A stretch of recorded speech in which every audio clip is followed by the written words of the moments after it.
Amantiin Islaamaa dubartootaaf iddoo guddoo kenniti. Amantiin Islaamaa xiqqeenya Islaamummaa dura dubartoonni keessa turan keessaa baasteeti sadarkaa guddoo isaanii maltu sadarkaa akka dhiiraatitti isaan qabaachuu qaban kenniteef. Islaamummaan dubartitti sharafa goote. Islaamummaan dubartitti kabajaa goote. Islaamummaan dubartitti sadarkaa goote. Xiqqeenya isaan keessa turanirraa ol kaastee bakka guddoo ta'a jarraas goote. Obboleessa kiyya obboleettii tiyya. Islaamummaa duratti shamarran akkam maleedha zallamamoo turan. Zamanuma Qureeshiin osoo rasuulli ittiin ergamin duratti dubartiin yoo dhalatteef akka warri san waan dubartiin tun booda isaan xiqqeessituu, waan dubartiin tun booda dhiibbaa isaan irratti fidduu, akka waan dubartiin tun kabajaa maatii sanii irristuutitti dubartii lubbuun jirtu dachii qotanii osoo lubbuu keessaan baasin awwaaluu turan.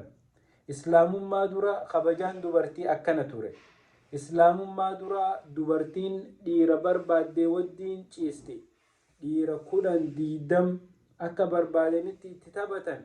Ilmoo dhaltii. Ilmoo isiin dhaltu kana abbaan kanaan beekamu.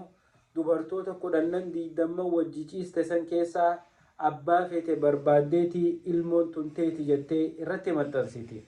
Obboleeyyan keenya kufaatii akkanaa, sadarkaa dhabiinsa akkanaa, kabajaa dhabiinsa akkanaatii fi sablina akkanaa keessa dubartiin Islaamummaa dura turte.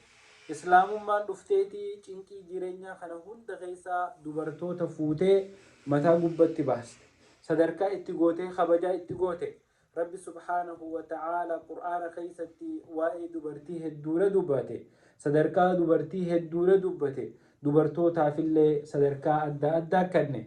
San keessaa suuraa Qur'aanaa 114 jirtu keessaa suuraa dhiiraa wanni jedhamtu hin jirtu. Garuu Rabbi subhaanahu wa ta'ala suuraa Qur'aanaa tawaa'ee dubartii dubbattu, tawaa'ee adda addaa dubbattu, ta kabajaa dubartii dubbattu maqaa dubartiitiin suuratun nisaa jedhee moggaase. Yoo muwaasan qofa ergamaan keenya Nabi Muhammad sallallahu alaihi wasallam hangaafa lubbuun jiran akka dubartiitti tola oollu, akka dubartii kabajnu, akka dubartii ulfeessinu, akka dubartii kabajaa itti goonu, akka dubartiif sadarkaa kan nu barsiisanii gaafa du'aaf ka'anillee dubartii tana hadaraa jedhanii dhaammatan. Tanaaf yaa shamarran keenya Islaamummaan mirga isinin dhorkine. Islaamummaan kabajjeeti bakka guddoo isinii kennite. Sadarkaa dhabne jettanii Islaamummaa dhiistanii akka Rabbiin isinirraa hin barbaanne hin tahina. Yoo kabajamuu feetan, yoo sadarkaan teessan akka ol kaatu barbaaddan Islaamummaa teessan jabeessaa harka mirgaatiin qabadhaa. Gaafa Islaamummaa dhiistan ammoo sablachuun keessan hin oolamu, xiqqaachuun keessan hin oolamu, sadarkaa dhabuun keessan hin oolamu.